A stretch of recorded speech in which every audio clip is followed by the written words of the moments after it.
Sir మీరు ఇప్పుడు ఒక మాట అన్నారు. గ్రాడ్యుయేట్ అయితే చాలు ఎలిజిబుల్ అనేది. అయితే దానికి ఫిజికల్ స్టామినా కూడా చూడాల్సినటువంటి అవసరం ఉంటుందే? ఉంది. ఆ నిబంధనలున్నాయి. దెన్ వాట్ అబౌట్ అది పాటిస్తారు. ఇప్పుడు ఉదాహరణకి ఐపీఎస్ ఉందనుకోండి, విధిగా శరీర దారుఢ్యం కావాలి. అవును.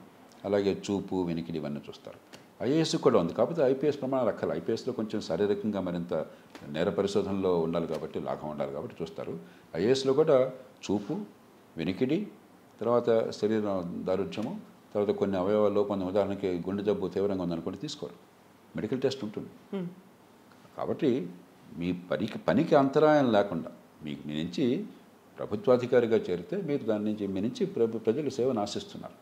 ఆ సేవ చేయడానికి ఆ విధి నిర్వహణకి సరిపోయేటువంటి ఆరోగ్యం ఉంటే సరిపోతుంది. దివ్యాంగులు ఎలిజిబుల్ కాదా సార్? అలా ఏమన్నా ఎలిజిబుల్ కాకపోతే ఏంటంటే దివ్యాంగులు కూడా పూర్తి అంధత్వం ఉందనుకోండి, మరి పరిపాలనలో కొన్ని పదవుల్లో చేయరు, కొన్ని పదవుల్లో చేయొచ్చు. కేవలం కాగితాలు చూసి కంప్యూటర్తో పనిచేసే పదవులు చేయొచ్చు. కానీ ఇప్పుడు ఐఏఎస్ అధికారి, ఐపీఎస్ అధికారి అనుకోండి, మీరు ఫీల్డ్ లెవెల్లో తిరగలేకపోతే, ఎదుటి మనిషిని చూడలేకపోతే, మీరు ఇన్స్పెక్షన్ చేయలేకపోతే ఫీల్డ్లో చాలా కష్టమవుతుంది. అయినా కూడా ఈ మధ్య నాకు గుర్తున్నంతవరకు సుప్రీంకోర్టు తీర్పు వల్ల ఒక పూర్తి అంధత్వం ఉన్నవారు కూడా ఒకరిద్దరు చేరినట్టు గుర్తుంది నాకు. ప్రస్తుతం పరిస్థితి తెలియదు. మరి వాడు ఎలాగా మేనేజ్ చేస్తున్నారో నాకు తెలియదు. కాబట్టి మనకు ఒకటే రూల్, మీరు పనికి అంతరాయం లేకుండా అంటే మిమ్మల్ని పెట్టుకున్నది ప్రజలకి సరైన సేవలు అందించడం కోసం. ఆ పనికి అంతరాయం లేకపోతే ఎవరైనా అర్హులు. ఈ రోజుల్లో గొప్ప కంప్యూటర్ ఇంజనీర్లుగా పూర్తి అంధత్వం ఉన్నవాళ్ళు ఉన్నారు. అంచేత పూర్వకాలం కాదు కదా. కాకపోతే ఖచ్చితంగా మీ గురించి కాదు ఇది, నేను మళ్ళీ చెప్పేది మీ గురించి కాదు, ఇది ప్రజల గురించి. మీ వల్ల ప్రజలకు ఏ రకమైన లోపం లేకుండా అందవలసిన సేవలు అందేట్టయితే వాళ్ళు ఖచ్చితంగా అర్హులే. అది ప్రభుత్వాలు లేకపోతే సెలక్షన్ ప్రాసెస్లో యూపీఎస్సీ కొన్ని రూల్స్ పెడుతుంది, నిబంధనలు పెడుతుంది, ఇవి కండిషన్స్. దానికి లోబడి అందరూ అర్హులే. సో ఇప్పుడు మనం ఉన్నటువంటి సొసైటీలో ఇంక్లూజివ్నెస్ అనేది మనం ఆలోచించినట్టయితే ట్రాన్స్జెండర్స్ కావచ్చు, మరొక వైపు దివ్యాంగులు ఒక రకమైనటువంటి డిస్క్రిమినేషను, వివక్ష అనేది కనిపిస్తుంది అనుకున్నప్పుడు, ఇప్పుడు ఆల్ ఇండియా సర్వీసెస్కి వాళ్ళు అర్హులా కాదా అనుకున్నప్పుడు సైకలాజికల్గా వాళ్ళు ఇంకా మేము డౌన్ అయిపోతున్నాము, సుప్రీంకోర్టు రూల్ ఉన్నప్పటికీ ఇలాంటి చర్చ అనేది రావడం అసలు జరగాల్సినటువంటి చర్చ. అందుకనే ఇప్పుడు చర్చకి కొన్ని నిబంధనలు పెట్టారు, నిబంధనల ప్రకారం ఎవరైనా అర్హులే. అందుకని మనం చూడవలసింది వీళ్ళ వల్ల సమాజానికి ఏం జరుగుతుందని తప్ప కొంతమంది అర్హులు కొంతమంది అనర్హులు అని చెప్పి మనం అవసరంగా దాని మీద వేరే చూపెట్టాల్సిన అవసరం లేదు. ఆ చర్చ నిరర్థకమైనది. ఆ చర్చ ఎక్కడి నుంచి వస్తుందంటే ఇదేదో ప్రివిలేజ్ లాగా. ప్రివిలేజ్ ఏ మేరకు ప్రజలకి సేవ చేసే అవకాశం దొరకటం ప్రివిలేజ్ తప్ప పెత్తనం చేసే ప్రివిలేజ్ కాదు. రెండుకి తేడా ఉంది. ఆ హోదా అనేది ప్రివిలేజ్ కాదు. హోదా ప్రివిలేజ్ కాదు. ప్రభుత్వాధికారి హోదాలో ఉన్నాను అనుకున్నట్టయితే అతడు ప్రజలకి మేలు చేయలేడు. నేను ఖచ్చితంగా చెప్తున్నాను. చాలామంది మాట్లాడే భాష ఉన్నతాధికారులు అక్కర్లా, మధ్యస్థాయిలో అధికారులు కూడా మీరు ఎప్పుడైనా జాగ్రత్తగా గమనించండి. ఇప్పుడు కొంచెం తగ్గి ఉంటుంది ఈ మధ్యకాలంలో, ప్రజాస్వామ్యం ఎంతో కొంత వెళ్ళి అనుకుంటుంది కాబట్టి. ఎవరితో మాట్లాడుతున్నావో తెలుసా అంటాడు. ఊతపదం అది దాదాపు. ప్రభుత్వంలో ఉద్యోగుల అధికారులకి ప్రజలతో మాట్లాడుతున్నప్పుడు ఏమైనా సందర్భం వస్తే ఎవరితో మాట్లాడుతున్నావో తెలుసా, ఏమి దేవుడు అనుకున్నా అంటే ఈ ప్రజలు అన్న గౌరవం లేదు. ప్రజాస్వామ్య స్పృహ మనకి ఇంకా రాలా. ఒకసారి నేను నా సంస్థకి, ఒక ప్రజల సంస్థది సహకార సంస్థ, ఎన్నికలు జరపని ముఖ్యమంత్రి గారి దగ్గరికి వెళ్ళాను.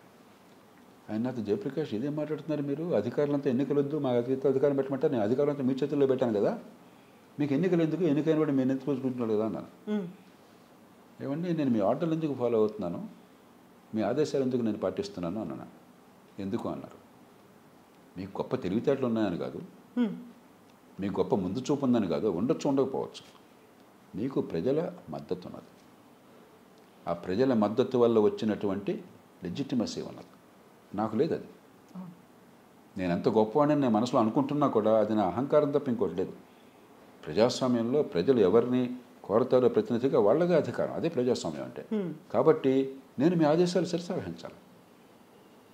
కరెక్టే అన్నారు. మరి ఎందుకని ఈ సంస్థకి అవకాశం ఇవ్వట్లేదు మీరు అన్నాను నేను. అరే బట్టతలక మోకారాలు ఇంకేసేవా అని చెప్పి ఎన్నికలు పెట్టాడు ఆయన. ఎన్నికలు పెట్టాడు. నేను ఎన్నికైనటువంటి పాలనా యంత్రాంగం కావాలని నేను కోరుకుని యాజమాన్యం తెచ్చుకున్నాను. ఇప్పుడు అలాగని చెప్పి వాళ్ళు చెప్పిన మొత్తం ప్రతిగా రాజుల నుంచి రాజపచ్చు పెట్టేసి గంగిరెద్దులా తలక ఊపేసి తప్పు చెప్తే చేయమని కాదు. ప్రజల ప్రతినిధులతో కలిసి పనిచేయడం నేర్చుకోవాలి. ప్రజలకు నచ్చపడి నేర్చుకోవాలి. ధర్మాన్ని తప్పకుండా, ప్రజా సంక్షేమానికి దెబ్బ కొట్టకుండా ప్రజాస్వామ్యాన్ని గౌరవించాలి. ఈ మూడు అవసరం. ధర్మాన్ని తప్పకూడదు, ప్రజా సంక్షేమాన్ని దెబ్బకొట్టకూడదు, ప్రజాస్వామ్యాన్ని అగౌరవపరచకూడదు. ఈ మూర్తిని కలపాలి. అది తేలిక కాదు. ఆ చాతుర్యం ఉంటేనే, ఆ సంకల్పం ఉంటేనే, ఆ తపన ఉంటేనే దీనికి అర్హులు తప్ప ఏదో పరీక్ష రాశానని కూర్చుంటే అట్లా. నేను ఎప్పుడు చెప్తుంటాను, ఏదో ఆ రోజు అదృష్టం కొద్దీ నువ్వు కొంచెం మూడ్లో ఉన్నావు, ఎగ్జామిన్ ఆ రోజు మంచి మూడ్లో ఉన్నాడు, భార్యతో పోట్లాడలేదు ఆయన, రాత్రి బాగా నిద్రపోయాడు, హుషారుగా ఉన్నాడు, మార్కులు వేసాడు, ఒక మార్కుతో సెలెక్ట్ అయినావు, గొప్ప అనుకుంటే ఎట్లాగా? ఒక పరీక్ష నీకు ఉన్నటువంటి నిదర్శనం అన్నట్టయితే గొప్ప అనుకుంటే ఎట్లాగా? వెంకటరావు గారు ఏ పరీక్షలు పాస్ కాలేదు. అంచేత చాలా నమ్రత కావాలి, ఆత్మగౌరవంతో కూడిన నమ్రత కావాలి, హుందాతనంతో కూడిన నమ్రత కావాలి, ప్రజల పట్ల నిజమైనటువంటి అనురక్తి కావాలి. అది లేకుండా నేను దీనిలో ఉన్నాను, కొంతమంది అధికారుల భాష చాలా బాధ అనిపిస్తుంది. నేను దీనిలో ఉన్నాను, నువ్వు రాగలవా, ఈ ఐఏఎస్లో రాగలవా, ఏమిటది? అది గొప్ప రాగా. సవాళ్ళు కూడా విసురుకుంటున్నారు కదా, రిజైన్ చేసి వచ్చేసేయండి మనం రాస్తాం. అలాగే ఐఏఎస్ ఐపీఎస్ మధ్య తగాదాలు, నేను ఎక్కువ నువ్వు ఎక్కువ. అరే ఏదో పరీక్షలో ఒక మార్క్ కట్టి ఒక మార్క్ కట్టి వస్తే అది ఈ సర్వీస్ ఆ సర్వీస్ అంతే. ఐపీఎస్లో అద్భుతమైన వాళ్ళని చూశాను నేను, ఐఏఎస్లో పనికిమాలిన వాళ్ళని చూశాను. లేకపోతే డైరెక్టర్ టు ప్రమోటీలంతా పనికిరారని చెప్పి అనుకున్నవాళ్ళు. నాకు మొట్టమొదటి నేను నేర్చుకున్నది అది. అంతకంటే మూర్ఖపు ఆలోచన లేదు. నా దగ్గర డిప్యూటీ తహసీల్దార్ గారిని పనిచేసేవాడు, నేను సబ్ కలెక్టర్గా ఉండగా. డిప్యూటీ తహసీల్దార్ చాలా కింది స్థాయి కింద లెక్క, ఎంత అద్భుతమైన పని చేసేవాడు. రాత్రి మూడు ప్రజల సేవలు నిమగ్నమైంది వాడు. నా దగ్గర గుమస్తాలు పనిచేశారు, అద్భుతమైన పరిజ్ఞానం ఉండేది వాళ్ళ దగ్గర. డిప్యూటీ కలెక్టర్లు మన రాష్ట్రంలో మిగతా పదవులు ఎట్లా ఉన్నా కూడా రాష్ట్ర పబ్లిక్ సర్వీస్ కమిషన్ ఎంపిక చేసేవాళ్ళు. డిప్యూటీ కలెక్టర్లను చూసిన చాలామంది ఐఏఎస్ అధికారుల కంటే సమర్థులు. ఎందుకంటే కనీసం వాళ్ళకి మళ్ళీ ఐఏఎస్లో చేరాలని చెప్పని తపనతో బాగా పనిచేసిన పట్టుదల ఉండేది. వీళ్ళకేమో ఐఏఎస్లో వచ్చిన వాళ్ళకి మేము ఐఏఎస్లో చేరాం కదా, రాజులం అయిపోయినాం, ఇంకా పని చేయక్కర్లేదు, నేర్చుకోక్కర్లేదని ఉండేది. కాబట్టి మనం కులాన్ని బట్టి మనిషిని అలా అంచనా వేయకూడదు, సర్వీస్ని బట్టి కానీ, లేకపోతే డైరెక్టర్ టు ప్రమోటియా, IAS IPS, insider outsider, ఇవన్నీ కూడా చాలా మూర్ఖపు ఆలోచనలు. వ్యక్తిని వ్యక్తిగా అంచనా వేయాలి, అంచనా వేసి సమర్థుల్ని ప్రోత్సహించాలి, ప్రజాసేవ తత్పరత ఉంటే గౌరవించాలి, మరి నిజాయితీ ఉంటే నమస్కరించాలి. మన చేట్ల మావాడ పరాయవాడ, ఈ పార్టీ అయితే వీడు అనుకూలం, ఆ పార్టీ అయితే వాడు అనుకూలం, రాజును మించిన రాజభక్తి. ఈ పార్టీ రాగానే వాళ్ళందరినీ దూరంగా పెట్టేస్తారు, ఎంత సమర్థనైనా సరే. ఆ పార్టీ వీళ్ళందరినీ దూరం పెట్టేస్తారు. ఇదేం పరిపాలన? దానిలో అధికారులు కూడా భాగస్వాములు అయిపోయినారు. నాయకుడికి తెలియకపోతే వీళ్ళే చెప్తున్నారు లంచం ఎట్లా మింగాలో, తప్పులు ఎట్లా చేయాలో, దుర్మార్గం ఎట్లా చేయాలో. కొన్ని సందర్భాలు రాజకీయం వాళ్ళు నేర్పుతున్నారు. ఎన్టీ రామారావు గారు ఎప్పుడు అనేవారు, రాజకీయం మీకు అనవసరం అండి, ప్రజలకు ఏది మంచిదో చెప్పండి, రాజకీయం మేము చూసుకుంటాం అని చెప్పాను. అలా ధైర్యం ఉన్న రాజకీయవేత్తలు చాలా తక్కువ మంది ఉన్నారు. దాన్ని అవసరంగా చేసుకుని వీళ్ళ ముందు సార్ పొలిటికల్గా కష్టం సార్ అంటాడు.